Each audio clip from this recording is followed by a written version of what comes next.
Aujourd'hui, j'ai fait exactement la même chose qu'il y a 20 ans. J'ai pleuré.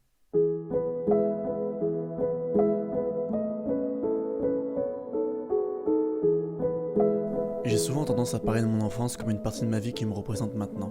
Quelque chose qui reviendra constamment dans mes histoires, mes inspirations, mes tourments. C'est la période de la vie qui nous forme le plus à ce qu'on deviendra plus tard. On découvre ses premiers copains, on expérimente, on cherche. Et on découvre aussi nos futures passions.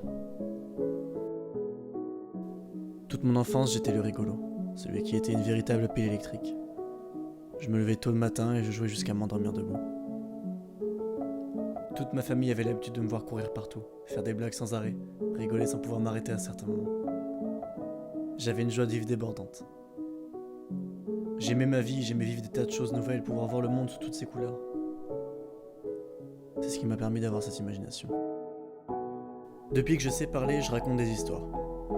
C'était avec mes jouets, avec des photos, avec des idées, mais bon sens que j'aimais raconter des choses. Un simple personnage en plastique devenait astronaute, pilote de chasse, agent secret, cascadeur. Disons que j'étais scénariste sans même encore le savoir. Et quand je regardais les gouttes de pluie couler sur la vitre du salon, je les personnifiais. Je voulais que ma préférée gagne, ce qui n'arrivait pratiquement jamais. C'est devant cette même vitre où j'ai dit ma première phrase. En tout cas, c'est ce que répétait sans cesse ma grand-mère quand elle était encore de ce monde. Aujourd'hui, j'ai 20 ans, et je réalise enfin que mon enfance est terminée. L'arbre sous lequel je jouais pendant des heures n'est plus aussi vert qu'avant. La chambre qui a vu mes premiers pas n'est plus la mienne. L'ordinateur qui a connu mes premiers textes maladroits a été jeté. Aujourd'hui, j'ai 20 ans et mon idée première, c'est de rendre fier mon moi enfant. Lui faire comprendre que grandir n'est pas une malédiction, mais une opportunité de se rapprocher de ses rêves les plus fous.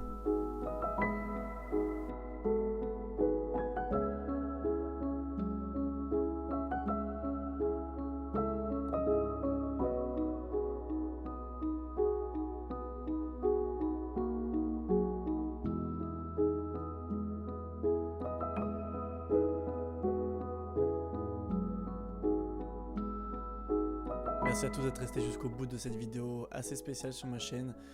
C'est vraiment quelque chose de très personnel et que j'ai pas forcément l'habitude de faire, du coup je suis très heureux que vous l'ayez regardé jusqu'au bout si vous voyez ce message. La musique que vous pouviez entendre pendant toute cette vidéo s'appelle Sodade et elle est disponible sur les réseaux dorénavant, elle est à vous.